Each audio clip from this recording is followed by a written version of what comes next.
السلام عليكم ورحمة الله. أشهد أن لا إله إلا الله وحده لا شريك له وأشهد أن محمدا عبده ورسوله أما بعد فأعوذ بالله من الشيطان الرجيم بسم الله الرحمن الرحيم الحمد لله رب العالمين الرحمن الرحيم مالك يوم الدين إياك نعبد وإياك نستعين اهدنا الصراط المستقيم صراط الذين أنعمت عليهم غير المغضوب عليهم ولا الضالين. حضرت sallallahu alaihi wasallam duke ju referuar jetës të dërguarit të Allahut sallallahu alaihi wasallam në hutbet e kaluara kam folur për çështjen e tauhidit në kontekstin e jetës së tij.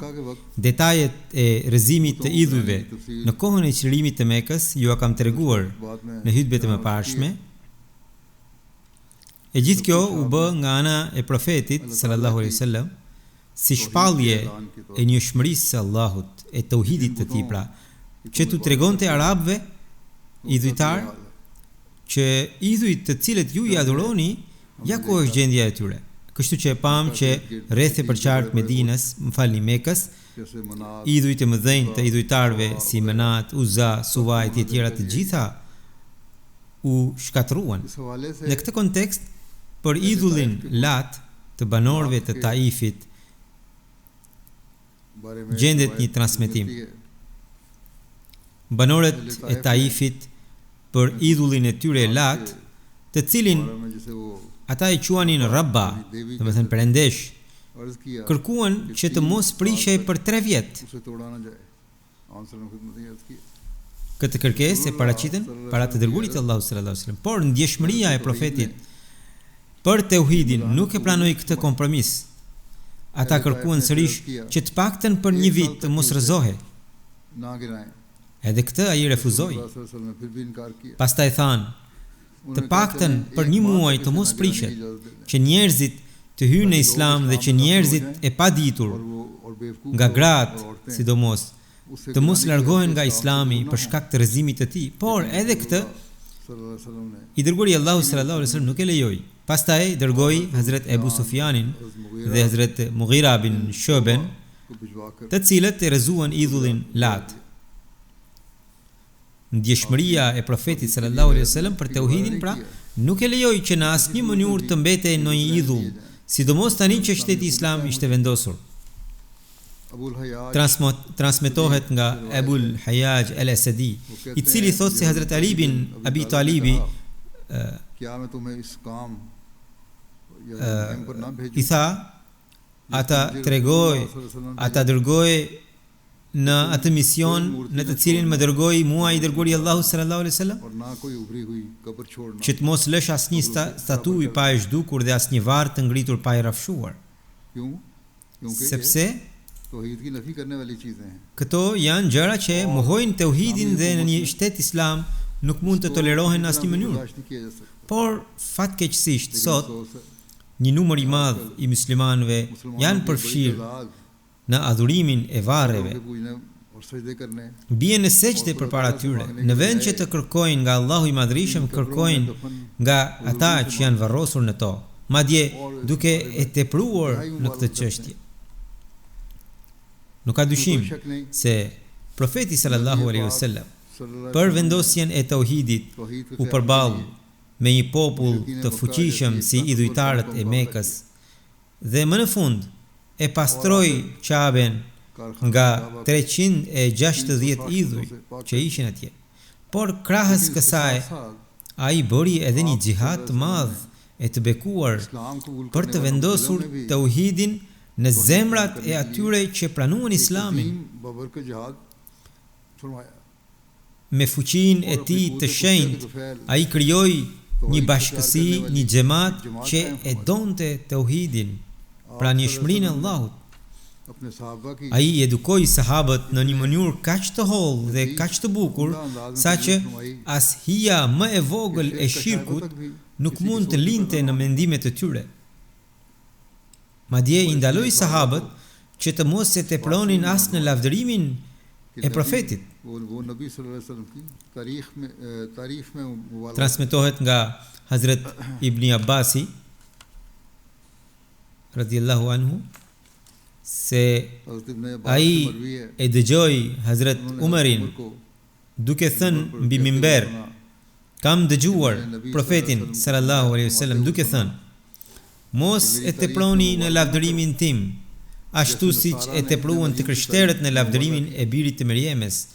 Unë jam vetëm rob i tij, rob i Allahut, prandaj thoni rob i Allahut dhe i dërguari i tij. रसूल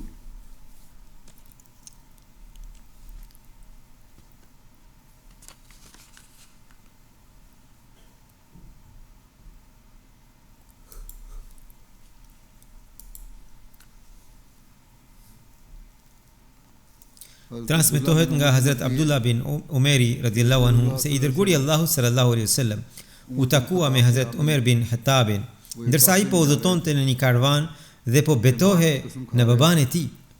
Profeti sallallahu alaihi wasallam tha: "Dëgjoni, सुनो Allahu ju ndalon që të betoheni për etërit tuaj. अपने बाप दादों की कसमें खाओ जिसने Kush do të betohet, le të betohet në Allahun ose të hesht." Ai nuk e duronte që përballë tauhidit të Allahut अल्लाह ताला की तौहीद të vendose qoftë हल्का सा भी किसी edhe gjëja më e vogël.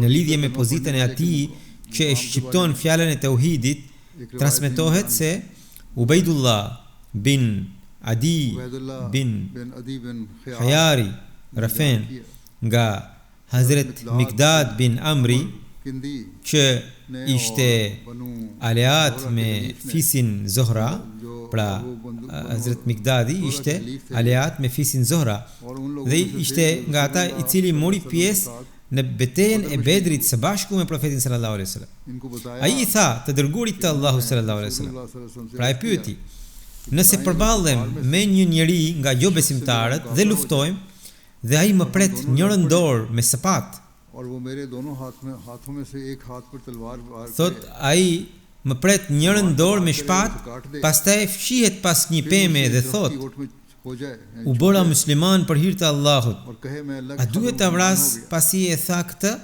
या रसूलुल्लाह सल्लल्लाहु अलैहि वसल्लम क्या अब मैं इसको मार Profeti डालूं? जब sallallahu उसने alaihi कह दिया, wasallam कलमा पढ़ लिया tha: mos e vrit. इसके बाद कि उसने ऐसी बात कही है रसूलुल्लाह Hazret सल्लल्लाहु अलैहि वसल्लम ने Mikdadi radhiyallahu anhu tha: फरमाया, उस मिक़दाद ने o i कहा dërguari i Allahut, या रसूलुल्लाह सल्लल्लाहु अलैहि वसल्लम ai më preu dorën हाथ काट dhe लेता pastaj e tha këtë. और उसको काटने के बाद फिर ये कहा कि रसूलुल्लाह सल्लल्लाहु अलैहि वसल्लम फिर ये Pra कहा e tha la ilaha illallah.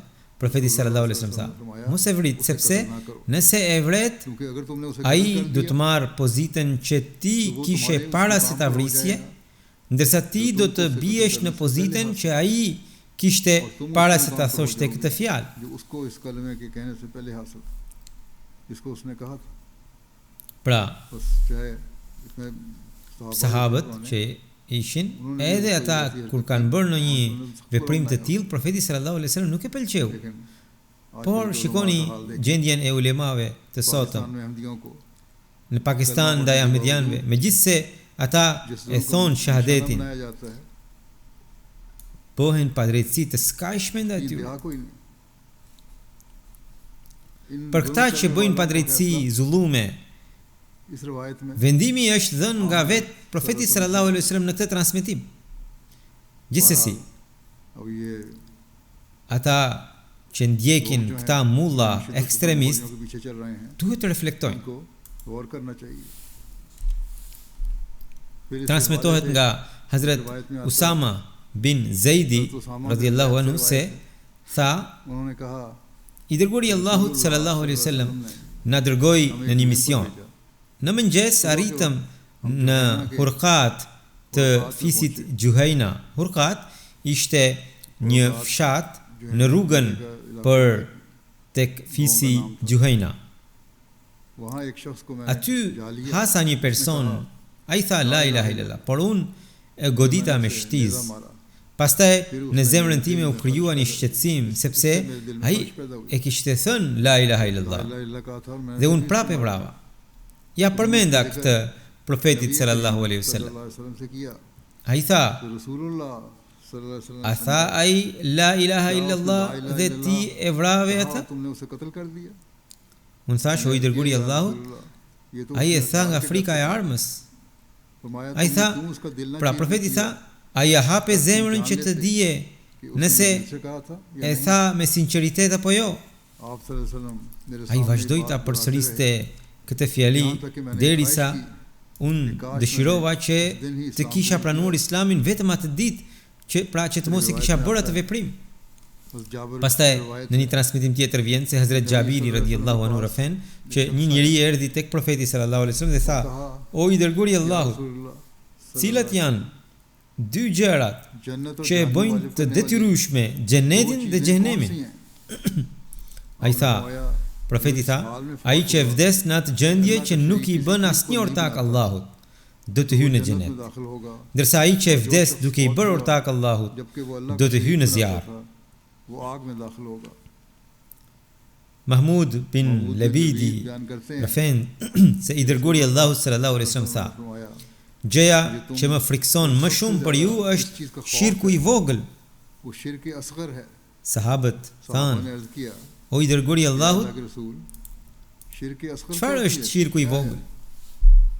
Ai tha: "Shtirja, syfaqësia, pra dukja në ditën e gjykimit, kur njerëzve do të jepet shpërblimi për veprat e tyre, Allahu i Madhërisht do të thotë: shkoni tek ata për të cilët bënit syfaqësi në këtë botë dhe shkoni nëse gjeni ndonjë shpërblim te ta. Pra, nëse doni falje, kërkojini prej tyre dhe shihni çfarë merrni prej tyre. Prandaj jeta për dukje dhe shtirje, për të përfituar nga njerëzit apo për t'i kënaqur ata, është një lloj sikur të barazosh diçka me Allahun. Kjo është shirk dhe është jashtëzakonisht e papëlqyeshme për Allahun e Madhërisht. Hazrat Abdullah rafen se kur u shpall ajeti alladhina amanu wa lam yalbisu imanuhum bizulmin, domethënë ata që besuan dhe nuk e kanë përzier besimin e tyre me padrejtësi. Atëherë sahabët e profetit thanë: kush prej nesh nuk ka bërë padrejtësi? Pra, ne bëjmë shumë gabime dhe ndodh që nuk e kuptojmë.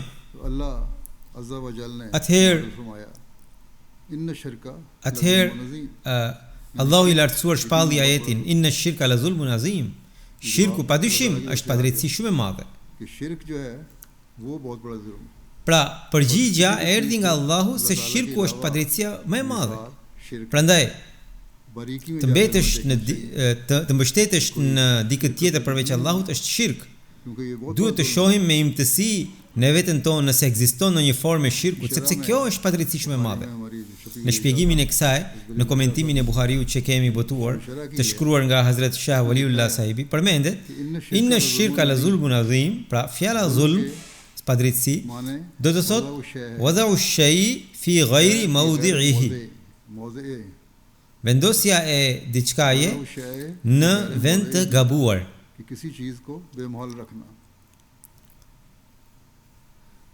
Çdo sjellje, çdo lloj sjellje e keqe dhe veprimi i padrejtë hyn në kuptimin e fjalës dhulm. Nën titullin kufr më i vogël se kufri. Shirku është shpallur si kufri më i madh, ndërsa edhe sjelljet e këqija të vogla janë quajtur kufër. Kjo tregon hollësinë e kësaj çështje. Pastaj nën titullin padrejtësia më e vogël se padrejtësia. Shirku është paraqitur si padrejtësia më e madhe dhe shpjeguar pse është mëkati më i rëndë, sepse në të cilësitë e veçanta të hyjnisë u atribuohen të tjerëve. Adhurimi, pra dashuria dhe bindja, që në thelb janë e drejta e Allahut, u jepen të tjerëve si ortak. Njeriu i cili ishte robi i Allahut dhe ishte krijuar për të përmbushur vullnetin e tij, bëhet robi i vetvetes, apo i njerëzve të tjerë, apo i qenjeve më të ulta. Dhe kështu bie shumë nga pozita për të cilën është krijuar. Ndërhyrja e padrejtë në të drejtat e njerëzve është padrejtësi, por ndërhyrja e padrejtë në të drejtat e Allahut është edhe më e rëndë. Ky është kuptimi i padrejtësisë që gjendet plotësisht në shirk. Pra, njeriu gabon në të drejtat ndaj njerëzve, por gabon edhe në të drejtat që ka Allahu. Shirku i përfshin të gjithë të dyja këto padrejtësi. Shirku në thelb shkatron qëllimin më të lartë të njeriut. Duke u mbështetur në ajete dhe hadithe, Imam Buhariu ka sqaruar se besimi i plot është ai që është krejtësisht i pastër nga çdo përzierje me shirk. Ulaika lahumul amnu wa hum muhtadun. Vazhdon ajeti. Do të kenë paqe dhe do të jenë të udhëzuar pikërisht këta njerëz që nuk do të kenë asnjë ngrim shirku. Pra, siguria dhe udhëzimi i plot u takojnë vetëm atyre që nuk e përziejnë besimin e tyre me asnjë formë shirku apo padrejtësie. Besimi nuk është i plot derisa nga njëra anë të shoqërohet me vepra të mira dhe nga ana tjetër të jetë i pastër nga çdo formë padrejtësie, sepse shirku, mëkatet dhe çdo lloj kufri e dëmtojnë atë vazhdimisht. Pra, ky është standardi i qëndrimit në tauhid dhe i pastrimit nga shirku që na ka mësuar profeti sallallahu alaihi wasallam. Hazrat Abu Huraira, referencë i dërguari Allahu sallallahu alaihi wasallam, tha se Allahu i Madhrishëm thotë: "Biri i Ademit më ka mohuar, ndërsa nuk duhej ta bonte këtë. Më ka fyer, ndërsa nuk duhej ta bonte këtë. Sa i përket mohimit të tij, ai thotë se unë nuk do ta ringjall atë pas vdekjes së tij." Pra, e quhen gënjeshtër botën tjetër dhe kështu njeriu e quhen gënjeshtër edhe Zotin. Kjo është mohim, thot Allahu. Kjo është mohim, ndërkohë unë atë e krijova herën e parë. Ndërsa fyerja e tij është kur ai thot se unë kam bir, ndërsa unë jam i pavarur. Unë as nuk kam lindur dikë dhe as nuk jam i lindur nga dikush. Dhe askush nuk është i barabartë me mua. और उसकी सिफात में उसका कोई भी शरीककार नहीं. Duke shpjeguar surën El-Ikhlas, Hazrat Mesiu Premtuar alayhis salam thot: Allahu i Madhrishëm thot që Allahu Samad, Allahu është As-Samad. Domethënë Allahu është ajo qenie prej së cilës të gjithë kanë nevojë, ndërsa ai nuk ka nevojë për askën. Shikoni thot se me çfarë mjeshtërie dhe me çfarë bukurie kjo sure e shkurtër tregon patëmetësinë e Zotit duke përshkruar pastërtinë e tij nga çdo lloj shirku.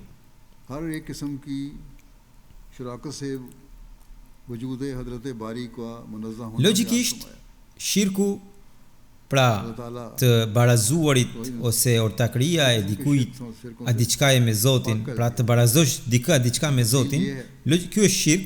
Logjikisht thotë shirku mund të bëhet në 4 forma.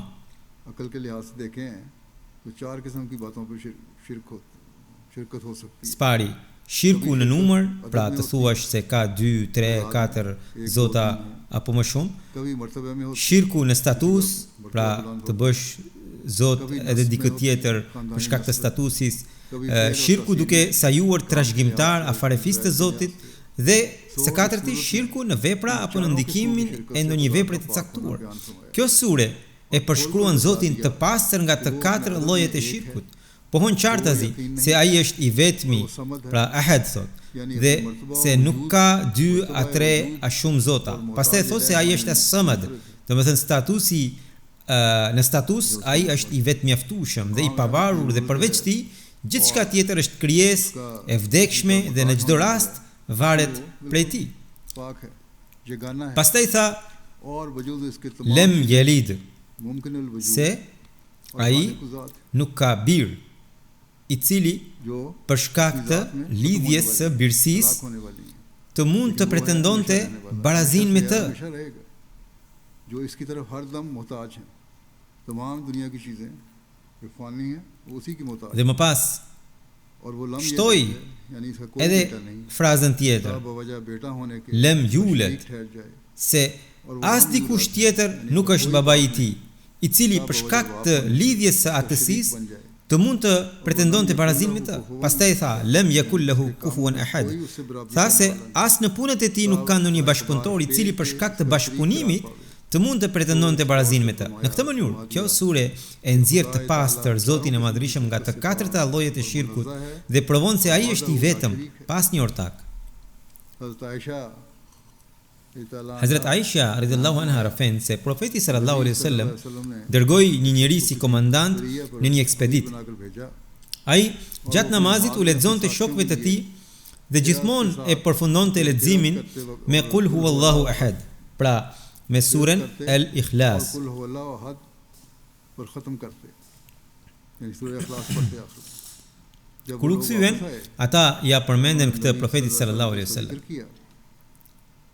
Profeti tha, pyeteni atë pse e bënte këtë. पूछो कि ऐसा किस वजह से करते हो चुनाचे उन्होंने उससे पूछा Kur e pyetën, ai tha, sepse kjo sure përmban cilësitë e të gjithëmëshirshmit dhe unë dua ta lexoj atë. और मैं पसंद करता हूँ कि इसको पढूं तो नबी सल्लल्लाहु अलैहि वसल्लम ने फरमाया Atëherë profeti sallallahu alaihi wasallam tha, tregojini atij se Allahu e do atë. अल्लाह ताला की Pra, तौहीद का kjo ऐलान është shpallje e tauhidit dhe kur dikush e do atë, Allahu gjithashtu e do atë. सहाबा की भी अल्लाह ताला Gjenden की shumë shembuj të sahabëve që ishin të mbushur me dashuri për Allahun dhe për tauhidin. Në një transmetim, Hazrat Enes bin Maliku radhiyallahu anhu rafen se një njeri nga ensarët u printe atyre në namaz në xhamin Quba. Sa herë që lexonte ndonjë sure në namaz, ai fillonte me Qul huwallahu ahad. अल्लाह हाथ से आगाज करता Pastaj, pasi e përfundonte atë, lexonte një sure tjetër. दूसरी सूरत पढ़ता Këtë e bënte në çdo और ये rekat. हर रकत में करता था पहला किस्सा तो एक किसी Shokët e tij गए हुए काफले का था ये है मुझसे than, क्या करते थे ti e lexon këtë sure dhe pastaj mendon se nuk mjafton derisa lexon një tjetër. फिर ये ख्याल Ose lexo vetëm këtë sure, ose lëre atë dhe lexo një tjetër. या तो तुम सिर्फ उसे पढ़ो यानी सूरह इखलास को पढ़ो या इसे छोड़ दो और दूसरी Ai tha, सूरत को पढ़ा करो Nuk मैं dua, उसे छोड़ने वाला pra, नहीं nuk do ta lër këtë, nuk do ta lë këtë sure. करते हो Nëse ju dëshironi që unë t'ju pri me këtë mënyrë, do ta bëj. Nëse nuk ju pëlqen, atëherë unë largohem. तो Nuk kam nevojë për imamllëk. नापसंद Pra, करते हो zgjidhni tha ndonjë imam tjetër. सूरत को पढ़ना तो मैं तुम लोगों को छोड़ देता हूँ मैं इमामत की मुझे जरूरत Ata e konsideronin atë और वो उसे अपने si më të mirin prej tyre dhe nuk dëshironin që dikush tjetër t'u printe në namaz. उस शख्स को अपने में से सबसे बेहतर ख्याल करते थे Kur profeti sallallahu alaihi वो wasallam नापसंद करते थे mbriti te ta, कि इसके अलावा कोई उनकी इमामत ja करे। treguan këtë çështje. बहरहाल जब नबी सल्लल्लाहु अलैहि वसल्लम इन लोगों को Ai पास i आए, tha, तो उन्होंने आप सल्लल्लाहु अलैहि वसल्लम को ये बात बताई o filan, ये शख्स जिस तरह पढ़ता है सूरह इखलास हर रकत में पढ़ता है çfarë të pengon të veprosh sipas asaj që të thon shokët e tu? तुम्हारे साथी तुम्हें कहते हैं इस पर अमल करने से क्या Çfarë बात të तुम्हें shtyn që ta lexosh këtë sure और क्या चीज në तुम्हें çdo वादा rekat? करती है कि तुम हर रकत में ये Ai सूरत tha, o i dërguari i Allahut या रसूलुल्लाह सल्लल्लाहु अलैहि वसल्लम sallallahu alaihi wasallam, unë e dua këtë sure. Atëherë profeti sallallahu alaihi wasallam tha, dashuria jote मोहब्बत ने për të ka futur në xhenet. यानी सूरह इखलास की मोहब्बत ने Pra dashuria për surën El Ikhlas e futi atë në xhenet. Uh Hazrat Fuqia shpirtërore dhe edukimi i profetit तरबियत ने sallallahu alaihi wasallam i bëri sahabët një shembull të gjallë të tauhidit. एक मीनार बना दिया था Në një transmetim të Buhariut thuhet se profeti sallallahu alaihi wasallam e ka quajtur këtë sure सल्लल्लाहु अलैहि वसल्लम 1/3 e Kuranit. Quran करार दिया यानी कुरान का तीसरा हिस्सा Hazret Musleh Maudi, pra kalifi I dytë I xhamatit, Allahu më shroft, në shpjegimin e kësaj shkruan, kjo nuk do të thotë që kjo sure është 1/3 e Kuranit për nga vëllimi, por do të thotë se përmbajtja e saj ka rëndësi të jashtëzakonshme. Nga Kurani dhe hadithet kuptohet se në kohët e fundit, pra në epokën e fundit do të shfaqeshin 2 sprova të mëdha. Një është sprova e Dejjallit dhe tjetra është sprova e Yajuj dhe Majujit. Këto të dyja do të përplasen me Islamin. Njëra mbart besimin në 3 zota, pra Zoti At, Zoti Bir, Zoti Shpirti I Shenjtë, ndërsa tjetra është mohimi I plot I ekzistencës së Zotit. Kurani I Shenjtë I ka hedhur poshtë të dyja këto dhe pra në suret e fundit I ka hedhur poshtë të dyja këto dhe ka paraqitur besimin e drejtë. Ai e përforcon njëshmërinë e Allahut, pra Kurani e përforcon njëshmërinë e Allahut dhe e mohon fuqishëm idenë e Zotit Bir dhe Zotit Shpirt të Shenjtë. Prandaj, me që një pjesë e madhe e Kuranit është në mbështetje të njëshmërisë së Allahut, surja El-Ikhlas, e cila përmbledh këtë në mënyrë të përkryer, është quajtur 1/3 e Kuranit.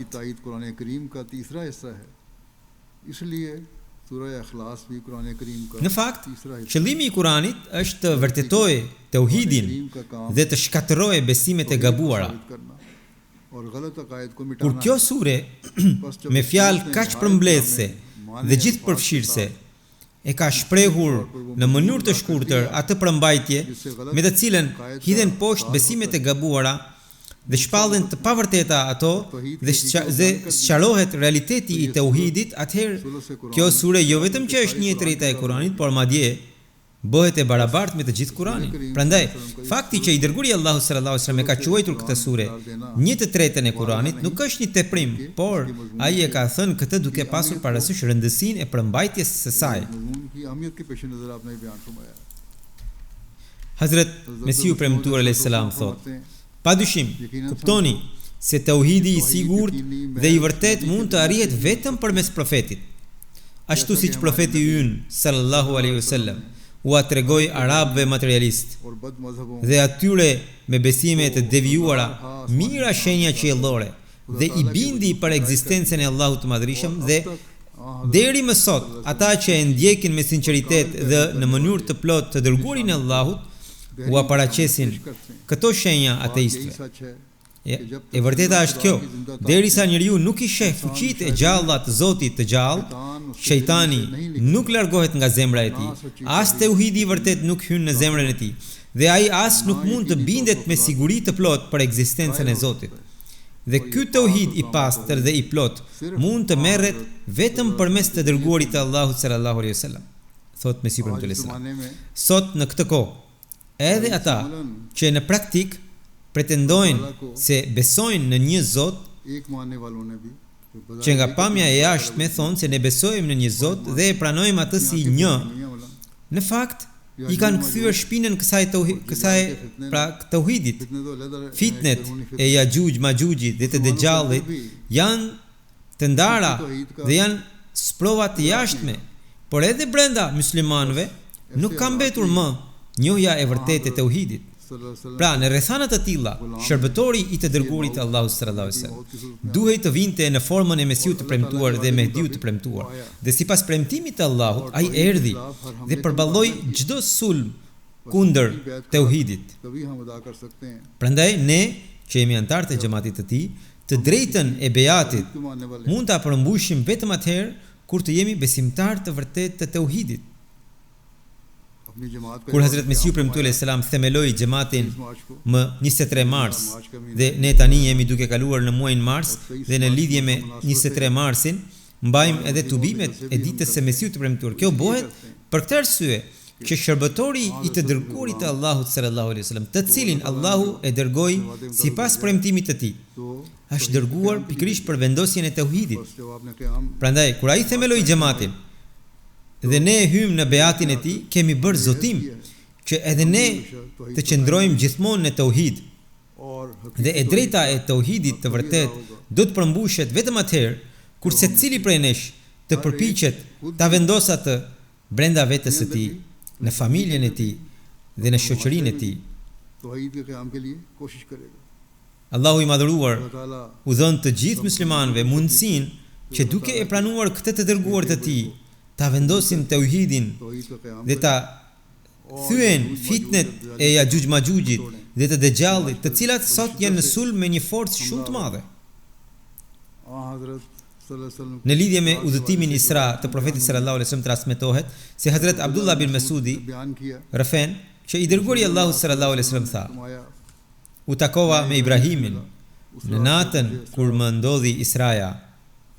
Ai tha: o Muhammed sallallahu alaihi wasallam, përcille selamin tim umetit tënd dhe thuaju se xheneti ka tokë të pastër, ujë të ëmbël dhe është një fushë e gjerë. Bimët e tij janë subhanallah, alhamdulillah, la ilaha illallah dhe Allahu akbar. Prandaj besimtari duhet ti përmend këto dhikre me thellësi të plotë dhe duke arritur një njohje të plotë të tauhidit të Allahut.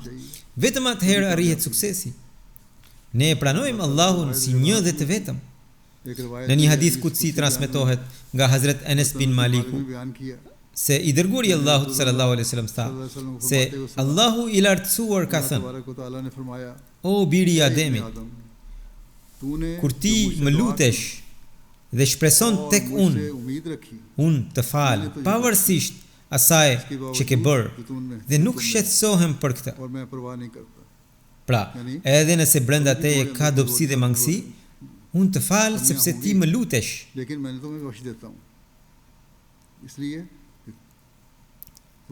Vion hadithi kutsi: o biri i Ademit, nëse mëkatet e tua arrin deri në lartësinë e qiellit dhe pastaj kërkon falje prej meje, unë të falë dhe nuk shqetësohem.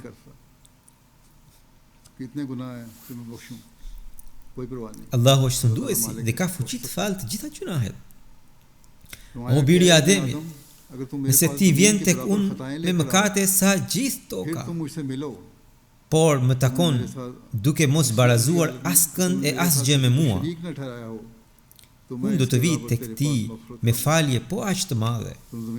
Pra, të gjitha mëkatet Allahu i fal kur njeriu shkon tek ai me përullësi. Por kushti është që të mos ketë bërë shirk. Është e domosdoshme të përmbushet e drejta e tauhidit, pra e njëshmërisë së Zotit. Nuk mjafton vetëm ta pranosh me fjalë, duhet ta vërtetosh me çdo veprim se Allahu është një dhe i vetëm.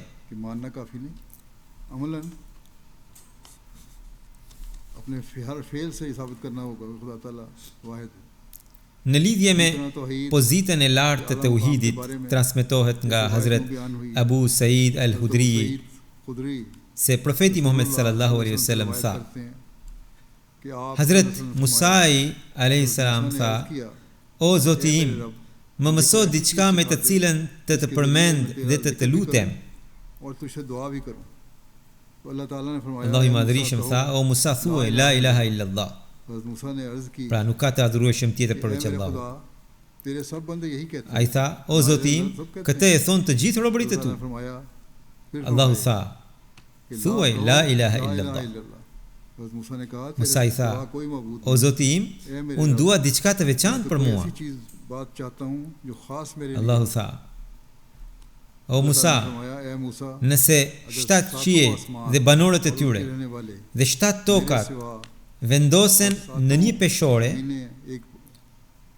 dhe fjala la ilaha illallah, pra nuk ka të adhurueshëm tjetër përveç Allahut, kjo fjalë të vendoset në anën tjetër të peshores, ajo do të peshojë më rënd se gjitha. Pra të gjitha krijesat e tokës dhe qiellit, të gjitha mirësitë, nëse vendosen në një anë dhe fjala la ilaha illallah në anën tjetër, kjo e fundit do të peshojë më rënd. Duke u përgjigjur një akuze, Hazret Mesihu i Premtuar alayhis salam shpjegon kredon la ilaha illallah dhe thot: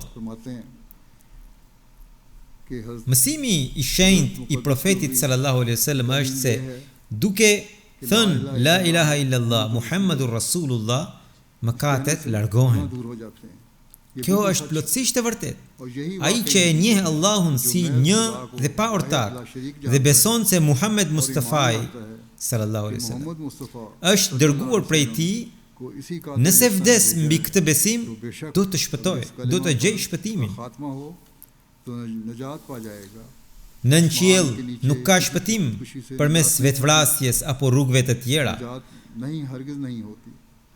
Por të besosh në Allahun si një dhe pa ortak dhe të besosh se ai me mëshirën e tij ka dërguar të dërguarin e tij që quhet Muhammed sallallahu alaihi wasallam dhe e ka dërguar për të shpëtuar njerëzimin nga devijimi, është një besim që largon errësirën e shpirtit.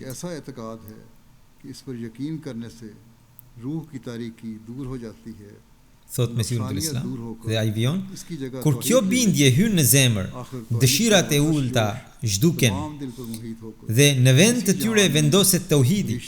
Me kalimin e kohës, ky tauhid mbush gjithë zemrën dhe njeriu fillon të jetojë një jetë parajsore që në këtë botë. Ashtu siç drita e largon errësirën, kur drita e la ilaha illallah bie mbi zemër, errësirat e epshit zhduken. Realiteti i mëkatit është trazimi i dëshirave egoiste. Kur njeriu i ndjek ato, quhet mëkatar. Kuptimi i la ilaha illallah sipas përdorimit të gjuhës arabe është la matluba li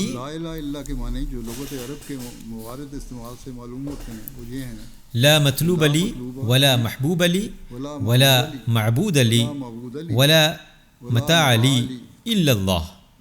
Do të thënë, nuk kam asnjë qëllim, asnjë të dashur, asnjë të adhurueshëm dhe asgjë që e ndjek përveç Allahut. Ky është kuptimi i kësaj fjalie. Dihet që kjo bie ndesh fort me mëkatin. Prandaj, ai që e vendos këtë kuptim me sinqeritetin në zemrën e tij, largon çdo gjë tjetër prej saj. Ai do të veprojë sipas urdhrave të Allahut dhe do ta pranojë tauhidin, sepse dy gjëra të kundërta nuk mund të bashkohen në një zemër.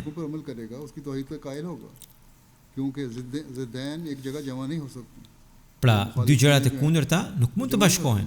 Thot, kur dëshirat egoiste largohen, kjo është gjendja që quhet pastërti e vërtet dhe drejtësi e sinqert. Pjesa e dytë e shahadetit kërkon të besosh në të dërguarin e Allahut, sepse për të besuar në urdhrat e Allahut duhet të besosh në atë përmes të cilit këto urdhra janë shpallur. Pra, të duhet të besosh edhe në atë nëpërmjet të cilit Allahu ka dërguar mesazhin e tij. Kjo është e vërteta e shahadetit. Pra, edhe pjesa e parë edhe pjesa e dytë është shpjeguar nga Hazret Mesihu Premtuar alayhis salam. Hazret Abu Musa al-Ashariu përfen se profeti sallallahu alaihi wasallam tha: ruajuni nga shirku, sepse ai është më i fshehtë se gjurma e këmbës së milingonës. Dikush tha: o i dërguari i Allahut, si të shpëtojmë prej tij kur është kaq i fshehtë? Ai tha: bëni këtë lutje: Allahumma inna na'udhu bika min an nushrika bika shay'an na'lamuhu wa nastaghfiruka lima la na'lam.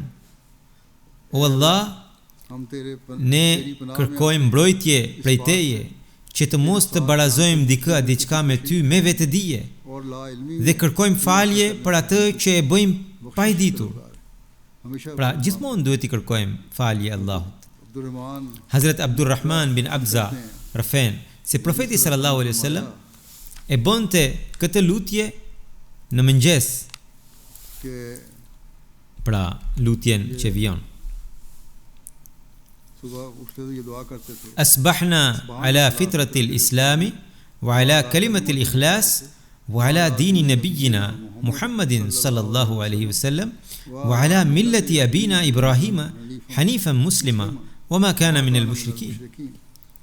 हमने इस्लाम Do të की thënë, फितरत kemi hyrë në mëngjes mbi natyrën e Islamit, mbi fjalën e tauhidit, mbi fenë e profetit ton Muhammed sallallahu alaihi wasallam dhe mbi fenë e babait ton Ibrahim, i cili ishte i drejtë dhe musliman dhe nuk ishte prej idhujtarëve. को पहले हमेशा अल्लाह Pra, që në mëngjes më së pari kujtojeni Allahun. बयान करते हैं Ndërsa Hazrat Abdullah bin Masudi rafen se në mbrëmje profeti sallallahu alaihi wasallam thoshte: Amsayna wa amsal mulku lillahi walhamdulillahi la ilaha illa Allah wahdahu la sharika lahu.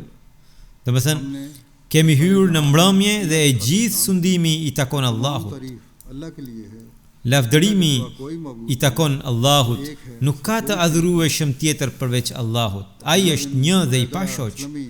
Hazrat Abdullah bin Buraida al-Aslami transmeton nga babai i tij se ai rafen që profeti sallallahu alaihi wasallam dëgjoi një njeri duke u lutur. Ai po thoshte: O Allah, unë të kërkoj me anë të kësaj që dëshmoj se vetëm ti je Allahu. Nuk ka askush tjetër të denjë për adhurim përveç teje. Ti je një i vetëmjaftueshëm.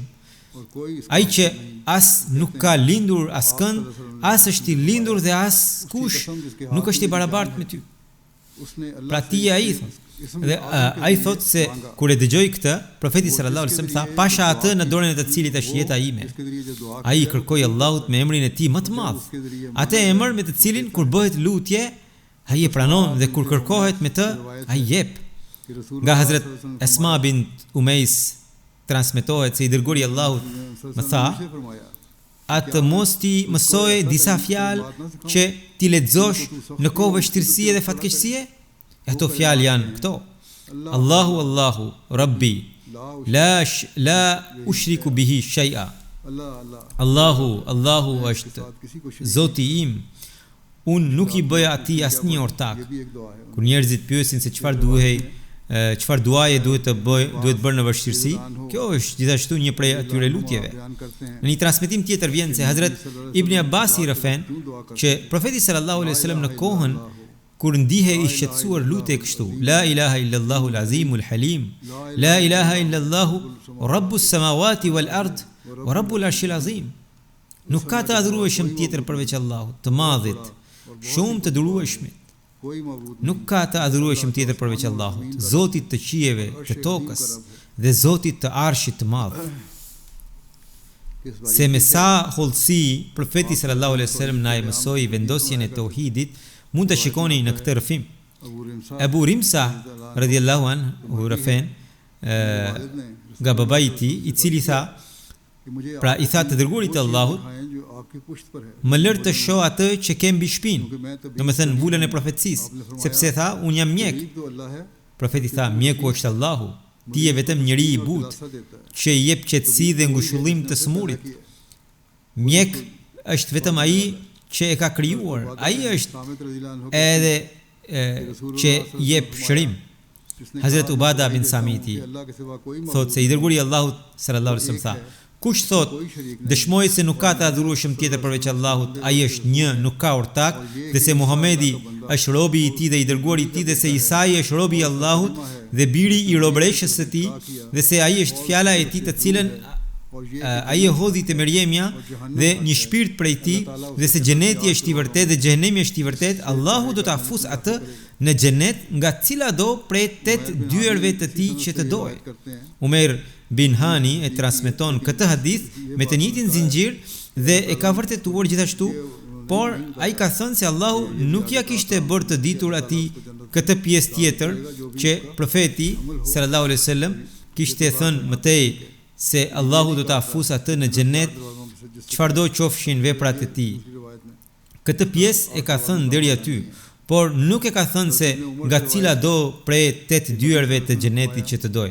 Në transmetimin tjetër nuk gjendet përmendja e 8 dyerve pra.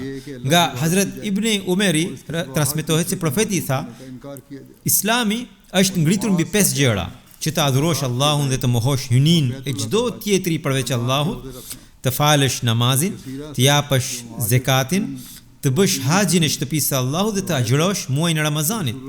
Nga Hazrat Yasira, e cila ishte prej grave muhaxhire, transmetohet se i dërguari i Allahut sallallahu alaihi wasallam tha: është detyrë për ju, o gra, që të bëni tasbih, tehlil dhe takdis dhe të mos bëheni të pakujdesshme si pasojë e së cilës do ta harroni tauhidin.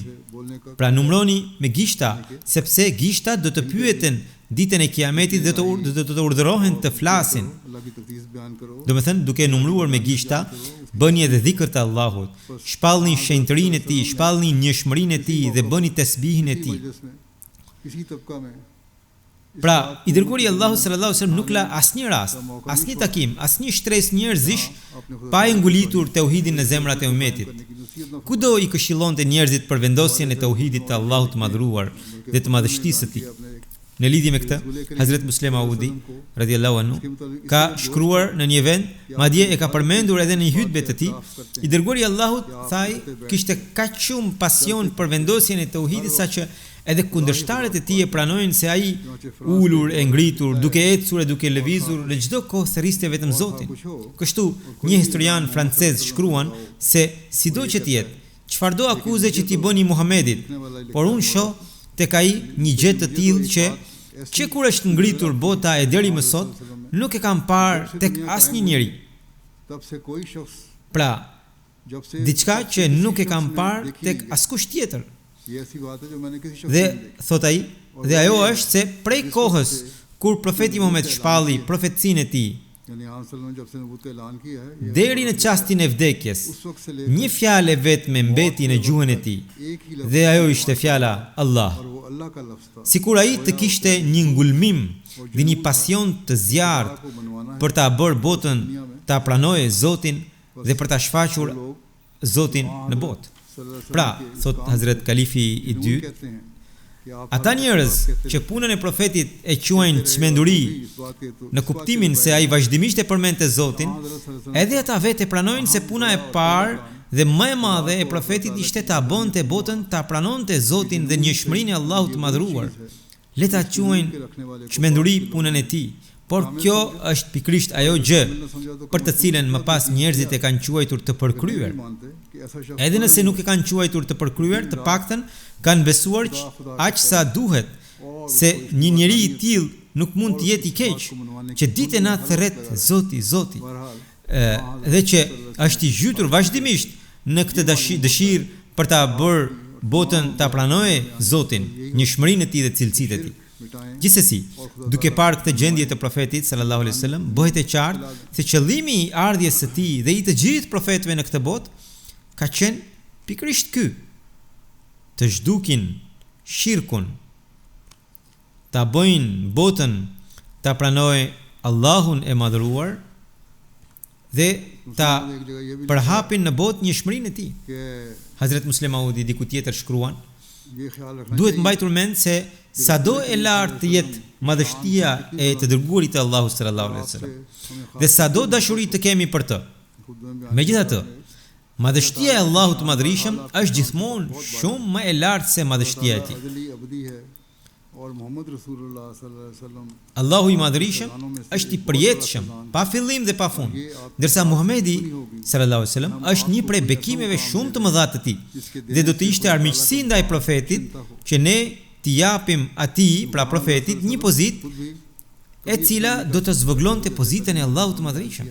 Sepse vetë profeti Muhamedi sallallahu alaihi wasallam nuk e pëlqente kurrë që t'i jepe një pozitë më e lartë se ajo e Allahut, siç u përmend edhe më parë në hadithe. Çdo veprim i tij është dëshmi e mjaftueshme për këtë. Të gjitha veprat e mëdha që ju mundsuan atij ishin vepra me fuqi të jashtëzakonshme që nuk janë në mundësinë e asnjë njeriu. Ato mund të realizoheshin vetëm me fuqinë e Allahut të madhërisëm. thot Hazret Kalifi i dytë i Xhamatit Musliman Ahmadiyya. Por në momentet e fundit të jetës së tij, ku njeriu vuan shumë, kur vuajtjet janë shumë të mëdha, Hazret Aisha thot se ajo më përpara mendonte se ai që ka shumë dhimbje në momentin e vdekjes nuk është njeri i mirë, por tha kur e pa të dërguarin e Allahut ju desh ta ndryshonte mendimin. Edhe në atë gjendje dhimbje kaq të madhe, profeti kishte aq shumë kujdes për pozitën e Allahut saqë duke e ditur se ndjekësit e tij e duan shumë dhe mund të tepërojnë në vlerësimin e tij, ai vazhdimisht thoshte: Allahu i mallkoft hebrejnë dhe të krishterët, sepse ata i bën vende adhurimi varret e profetëve të tyre. Ai e përsëriste vazhdimisht këtë.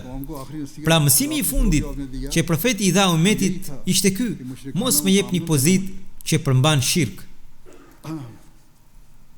Dhe nëse e bëni këtë, mos mendoni se unë do të jem i kënaqur, përkundrazi, shpirti im do t'i mallkojë ata që veprojnë kështu.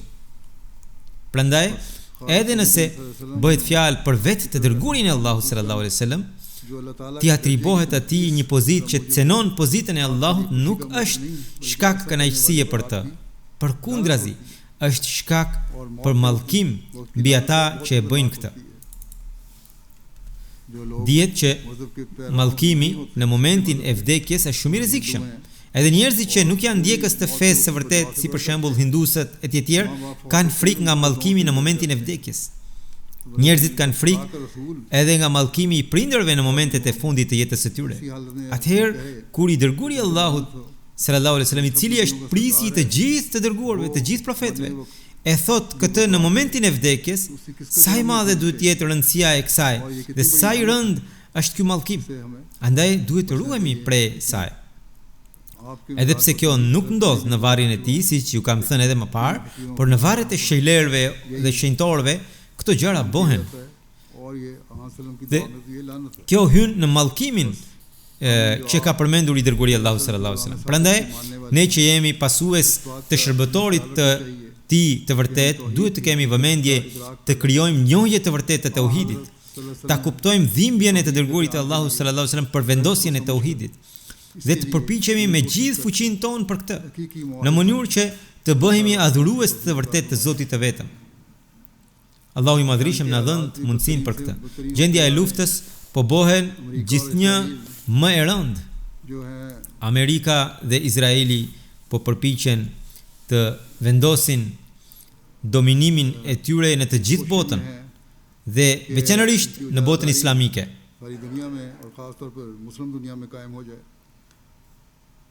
Siç kishte thënë presidenti i Izraelit që kur filloi lufta në Palestinë, tani do të ndryshohet harta e këtij rajoni, tha, madje edhe e vendeve arabe.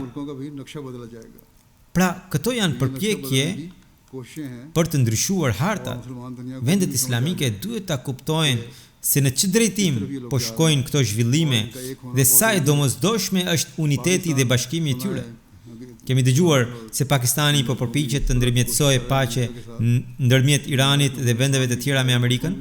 Megjithatë, për shkak se dëmet po ndodhin edhe në vendet arabe, Pakistani po bën përpjekje në këtë drejtim. Por në disa qarqe në Iran, analistët, pra në disa prej tyre, është krijuar mosbesim dhe madje janë bërë akuza se Pakistani pranë kufirit me Iranin po trajnon forca amerikane ose po ndihmon forca që do të luftojnë kundër Iranit. Kjo plotësisht është e gabuar dhe Pakistani e ka mohuar këtë. Armiku po përfiton nga këto rrethana për të krijuar përçarje, në mënyrë që vendet islamike të mos mund të ndihmojnë njëra tjetrën. Prandaj ka nevojë për shumë lutje. Allahu i madhrishëm na dhënë mundësinë që të bëjmë lutje në këtë drejtim dhe gjithashtu t'u jap vendeve islamike mundësinë të bashkohen në një zinxhir uniteti e bashkimi.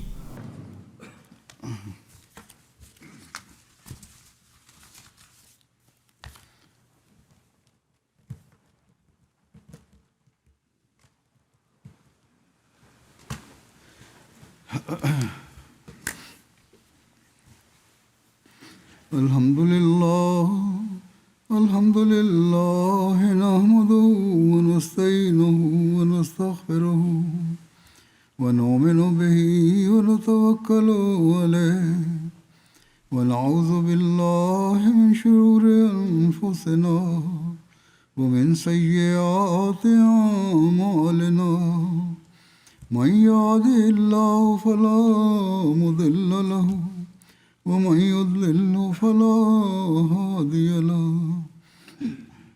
ونشهد أن لا إله إلا الله ونشهد أن محمدا عبده ورسوله عباد الله رحمكم الله إن الله يأمر بالعدل والإحسان وإيتاء ذي القربى وينهى عن الفحشاء والمنكر والبغي يعظكم لعلكم تذكرون اذكروا الله يذكركم وادعوه يستجب لكم ولذكر الله أكبر